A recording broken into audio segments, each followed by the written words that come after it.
మమ్మనూరు వద్ద తీవ్ర ఉద్రిక్తత. భారీగా తరలి వచ్చిన రైతులు మహిళలతో కలిసి ఆందోళన. భూములు కోల్పోతున్న వారికి న్యాయం చేయాలని డిమాండ్. అయితే ఏందో మమ్మనూరు వద్ద తీవ్ర ఉద్రిక్తత చోటు చేసుకుంది. భారీగా తరలి వచ్చిన రైతులు అంటే ఎందుకోసం అంటే మమ్మనూరు దగ్గర ఇప్పుడు వరంగల్ దగ్గర ఎయిర్పోర్ట్ పడతా ఉంది. ఎయిర్పోర్ట్ పడితే మాకు సంతోషమే, కానీ మాకు రోడ్లన్నీ పోతా ఉన్నాయి, మాకు కొత్త రోడ్డు చూపెట్టాలి మీరు అని చెప్పి అంటే వింత సమస్య ఇది ఒకటి.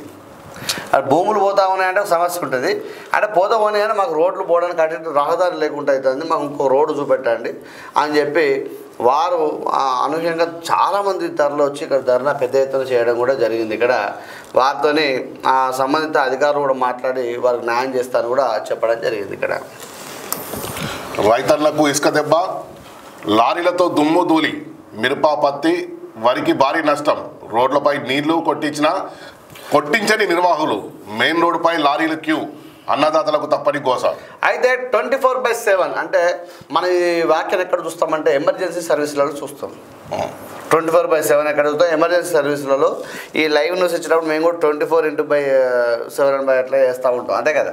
అయితే ఇక్కడ మాలాగానే వాళ్ళు కూడా చాలా ఆతృతతోని ఆనందంతో గొప్పగా ఆలోచించి ఈ లారీల యొక్క ఏది ఇసుక తరలింపు ఉందో ఈ 24 గంటలు అనునిత్యం కొడతామని చెప్పి వారు ప్రిపేర్ అయ్యి చేయడం వల్ల ఇక్కడ ఉన్న రైతులకు ఇబ్బంది అయితే ఒక వార్తకథనం వచ్చింది. అయితే గోదావరి నదిలో ప్రభుత్వం ఏర్పాటు చేసిన ఇసుక క్వారీలు రైతులకు శాపంగా మారాయి.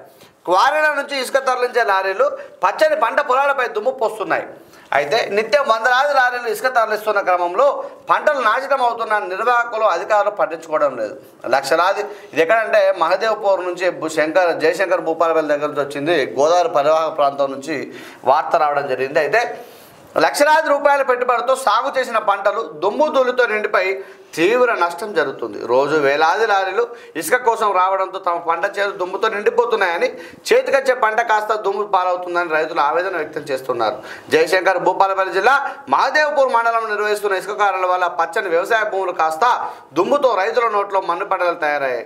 ప్రతినిత్యం అడ్డు అదుపు లేకుండా లారీల లోడింగ్ కాస్త మందగించడంతో 24/7 ఆన్లైన్ బుకింగ్కు అనుమతి ఇవ్వడంతో లారీ డ్రైవర్లు పంట చేలలో మలమూత్ర విసర్జనలు చేస్తూ నాశనం చేస్తున్నారు. ఈ ప్రాంతంలో లక్షలాది రూపాయలు పెట్టుబడి పెట్టి సాగు చేసిన మిర్చి, వరి పంటలు దుమ్ము నిండిపై పంట ఎక్కరకు రాకుండా పోతున్న రైతులు ఆవేదన వ్యక్తం చేస్తూ ఉన్నారు. ఇక్కడ మీరు గమనించవచ్చు, చిత్రంలో లారీలు కూడా ఒక లైన్ ప్రకారం పెడతారు. వందలాది లారీలు ఉంటాయి. మరి ఇప్పుడు వాళ్ళు ఒకటో రెండో తేడిపోతారు, రోడ్డు పక్కకు పోతారు, పంట పొలాల్లో పోతారు. మంచి గుబురుగా చెట్టు నిండుగా ఉంటుంది కాబట్టి అలా పోతారు.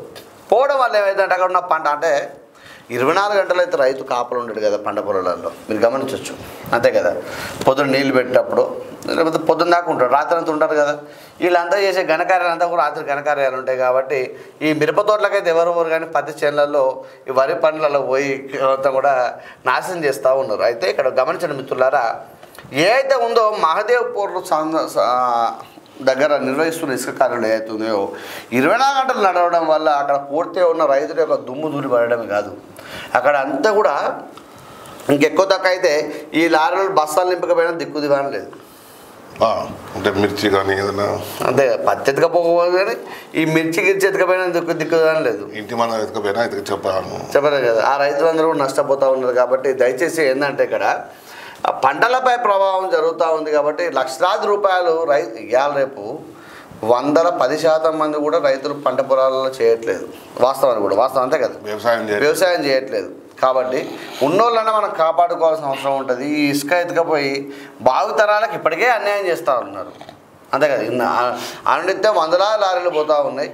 ఇక ఎటుపోతానో ఇంకో తర్వాత సంగతి. కానీ ఇక అంతకుముందు టీఆర్ఎస్ పార్టీలు జరుగుతుందని చెప్పినా ఇప్పుడు కాంగ్రెస్ పార్టీలో అదే జరుగుతూ ఉంది. సరే, ఇది న్యాయంగా జరిగినా కూడా మరి పంట నష్టపోయే రైతుల పరిస్థితి ఏం చేయాలి? ఇప్పుడు ఏం చేయాలి? దీనికి ఒక షెడ్లు కట్టుకోవాలి. అదంతా అంటే మనం ఈ గ్రీన్ లాగా ఉంటుంది కదా, కార్పెట్ లాగా చుట్టూ కట్టుకోనిగా మరి ఏం చేస్తారు పాపం వాళ్ళకి సాధ్యం అది కాదు. ఇప్పటికే లక్షలాది రూపాయలు పెట్టిండు, ఇంకెక్కడ అవుతుంది? ఆ లారీలు ఓవర్లోడింగ్ ఒకటి ఉంటుంది. ఓవర్లోడింగ్ తర్వాత రోడ్లు ఖరాబ్ అవుతాయి. మళ్ళీ ఇంకొకటి ఏంటంటే లారీ డ్రైవర్లు తొందర పేరు మీద ఆ ఇసుకకు టార్పల్ అయ్యారు, బాడీకి టార్పల్ అయ్యకపోతే వెనుక వచ్చే 2 వీలర్కి అయితే ఇక నరకం. అది కాదు, దాన్ని కంపల్సరిగా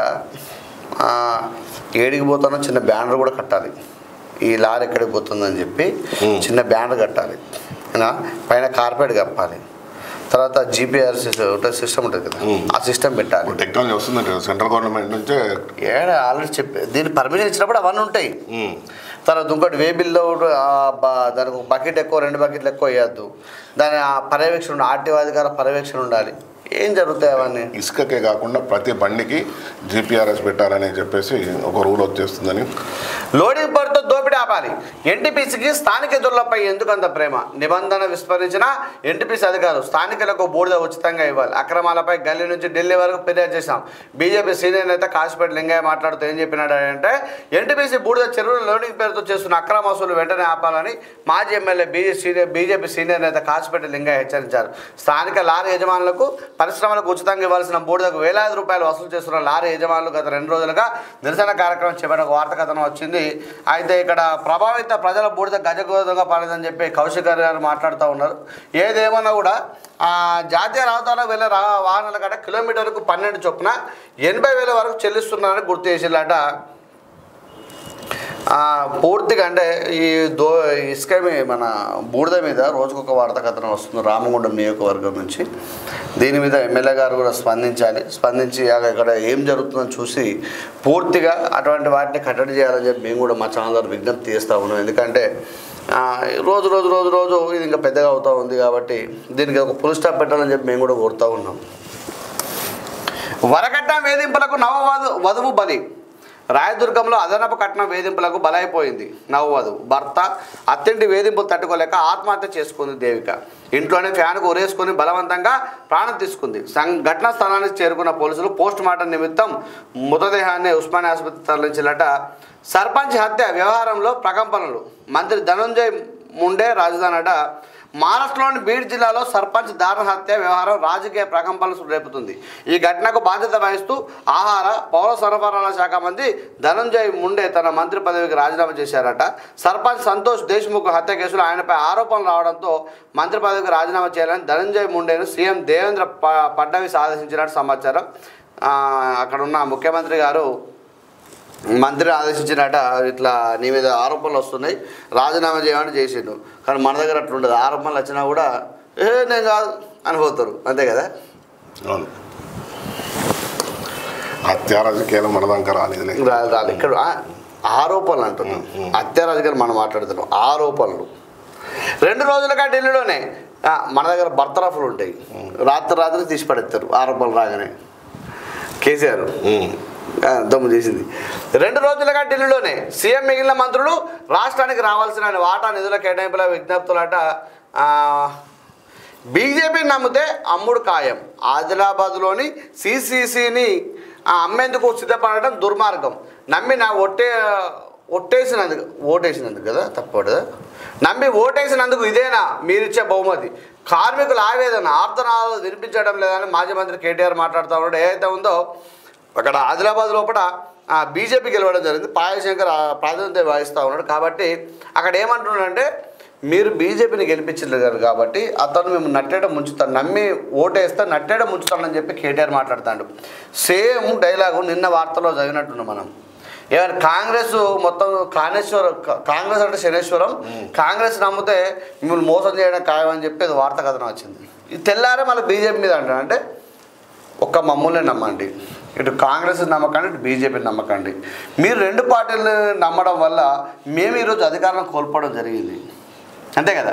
ఎంపీ సీట్లలో బీజేపీ నమ్మినారు, ఎమ్మెల్యే సీట్లలో కాంగ్రెస్ పార్టీ నమ్మినారు, పూర్తిగా మమ్మల్ని విస్మరించినారు. ఈ 2 పార్టీలు నమ్మితే మిమ్మల్ని మోసం చేసినారు, పూర్తిగా అధ్వానం చేసినారని చెప్పి కేటీఆర్ గారు మాట్లాడుతూ ఉన్నారు. దీని సారాంశం అదే. అయితే ఇక్కడ మీరు గమనించండి మిత్రులారా, కార్మికుల ఆవేదన ఆర్తనాదాలు వినిపించడం లేదా? మరి ప్రజల యొక్క ఆర్తనాదాలు మీకు ఏ రోజు వినిపించలేదు? మీ యొక్క స్కీమ్స్ ప్రతి ఒక్క పేదవానికి అందలే కదా. ఇలా ఆరోగ్యశ్రీని నిలిపివేస్తే హాస్పిటల్లో నిలిపివేయడం వల్ల డబ్బులు కట్టక ఉంటే ఇంతమంది ఆర్తనాదాలు హాస్పిటల్లో నిలబడ్డాయి, మీరెందుకు పట్టించుకోలేదు మరి అప్పుడు, అంతే కదా. ఈరోజు ప్రతి ఆర్తనాదం మీ చెవికి చేరుతూ ఉంది. ఆ రోజు మీరు అధికారంలో ఉన్నప్పుడు ప్రతి ఆర్తనాదం మీ చెవిదాకా కాదు కదా, మీ గేటు కూడా తాకలేకపోయింది. మారుమూల గ్రామంలో అన్నాన్ని పిలిస్తే ఢిల్లీ అక్కడ ఉన్న సిరిసిల్లలో ఉన్న కేటీఆర్ గారికి వినబడతా ఉంది, కవితక్క గారికి వినబడతా ఉంది. అలాగే కేసీఆర్ కూడా నేను ఇప్పుడే లేచినాను, చూస్తాను నేను అని చెప్తాడు. అంతే కదా, చూస్తా గమ్మతి. పులి పిల్లలతో సరదాగా గడిపిన మూడేట, పాలు పట్టి వారితో ప్రేమ ప్రకటించిన మూడేట, వంతనంలో పర్యటించి వివరాలు తెలుసుకున్న ప్రధాని. చిన్న చిన్న పిల్లలు తాగిపిస్తాను, పెద్ద పుల్లలో తాగిపిస్తాయి పోవా అవన్నీ ఆడే లాస్ట్కి చిన్న ఆటకు వచ్చిండు. పెద్ద పుల్లతో ఆడుకొని లాస్ట్కి రిలాక్స్లో చిన్న పిల్లలతో ఆడుతున్నాడు. గమ్మతుంటుంది ఏదేమైనా మోడీ గారి ఫోటోలు గమ్మతుంటాయి అబ్బా వాస్తవానికి కూడా కదా. అంటే మంచి ఫోటోజెనిక్ ఫేస్ అంటాం, దాన్ని ఏమంటాం, అంతే ఫోటోజెనిక్ ఫేస్ అంటే. మళ్ళీ దానిపైన కొంచెం ఆసక్తి ఎక్కువ చూపుతారు. అదే ఫోటోగ్రఫీ చూపుతారు, ఫోటోగ్రఫీ పైన ఆసక్తి ఎక్కువ ఉంటుంది కొంచెం. ఇప్పుడు చూడు, పులి పిల్లలతో ఇది కూడా ఒక వార్తనే. పులి పిల్లలతో సరదాగా నువ్వు గడిపితే నాతో వాడుతుందని అసలు మనం గడపనిస్తారా మొదలు, మనం అక్కడ దాకా ఏ ఛాన్స్ లేదు కదా. పార్టీ మారిన ఎమ్మెల్యేలపై విచారణ, నోటీసులు జారీ చేసిన సుప్రీం ధర్మాసనం అట. విచారణ 25కు వాయిదా అట. ఏమన్నారంటే, ఇగో మీరు ఇప్పుడు సుప్రీంకోర్టు ఏమన్నదంటే, ఇక మొత్తం వాళ్ళ యొక్క పదవి కాలం అయిపోయేదాకా మీరు చర్యలు తీసుకోరా, నాకు ఏదో ఒకటి నాకు క్లియర్గా చెప్పండి అని చెప్పి మళ్ళీ నోటీసులు జారీ చేసి సుప్రీంకోర్టు. రైట్, ఇది జ్ఞానం పేపర్లో వచ్చిన వార్తల విశేషాలు.